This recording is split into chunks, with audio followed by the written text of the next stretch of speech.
Hello everybody. I'm working on a Frigidaire front load washing machine. It's about 12 years old. There's my spec label on it telling me what model and so forth it is on this thing. As you can tell, it's old enough that I've worn the label off the front. I'm pretty sure it's a Frigidaire Affinity. But and I've actually already fixed the unit, but I'm gonna go back and tell people about this a little bit because I couldn't find anything on YouTube that fit this model. So just like most washing machines, you'll remove a screw from the back corner of the top panel, gently lift up the rear of the top panel and pull it back away from the control panel. Then you'll come to the front and you'll actually want to remove the drawer first. So remove the drawer, fully pull it out, and then push down that tab, and that will release the drawer to come out of its well.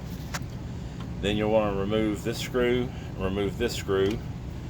and then on top you have a screw here that you want to take out, and you have a screw here that you want to take out. That's all you got to take out. And then on the front panel, as you'll see, there's a couple of tabs, one here and one here and one here. So you want to gently pull up on these. As I said, I've already got it dislodged pretty much, so all I gotta do is pull it off for show. And then underneath there are a couple of nubs that hold this in place, which pay careful attention to. When you go to try to pull it out, you need to just kind of gently wiggle it out. Don't break the nubs off, because that keeps that board from vibrating and falling off. Well, it can't fall off because of the screws. But so anyway, gently pull that out, and then make sure you got it lined up when you go to put it back. So to get the old control board out, gently pull back on this little tab. Don't push that way. Gently pull back this way, and then just wiggle that plug out.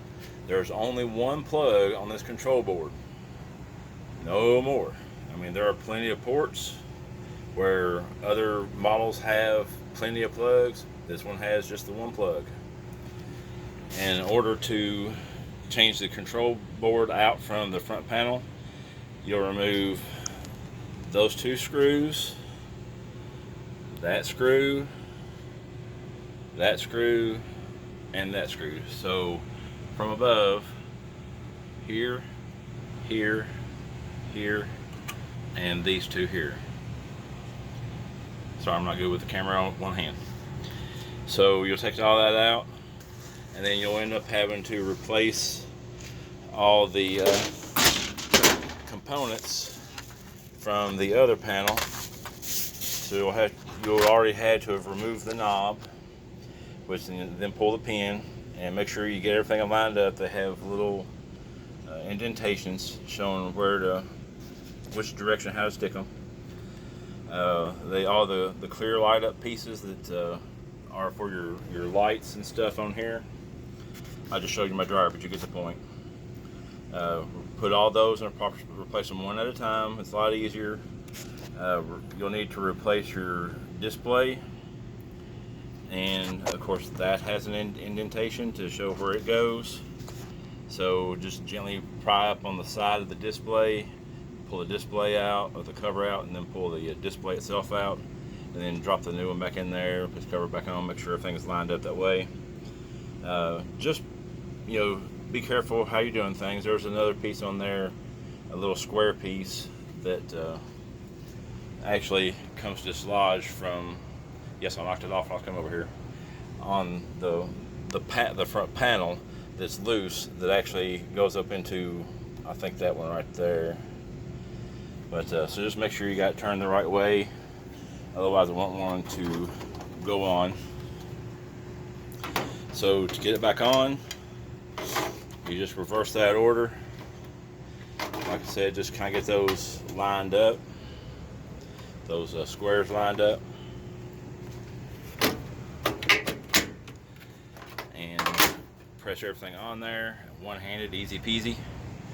And then you put your screw back in here, put your screw back in there, put your screw back in the top here, put your panel on, slide it forward, and put your screws in the back there and the back there, and you're done installing your circuit board.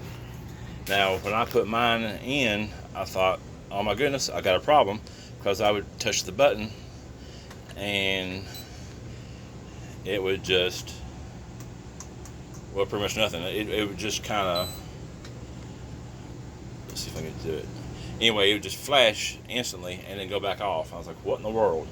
So I finally realized that my dial was in the wrong spot. So now, as you can see, it seems to be working fine. I haven't got everything done yet, but because I ended up actually first checking out my door switch. Well, in the case of that, I broke the spring on it, so I got a tiny little piece of wire and wired it up. Hopefully that'll hold. But anyway, I wish everybody well and good luck. If you got any questions, send me a comment and I'll answer them the best I can. I am not a repairman. I am self-sufficient for the most part, as far as like appliances, vehicles, building when I need to build, for my own, around my house and stuff. I am not a professional. My professional job, I work for somebody driving a forklift and driving a school bus. So, but anyway, God bless you. Love on your loved ones. I lost somebody very special to me, and I know from experience that love them how you can. Again, God bless you. Bless America.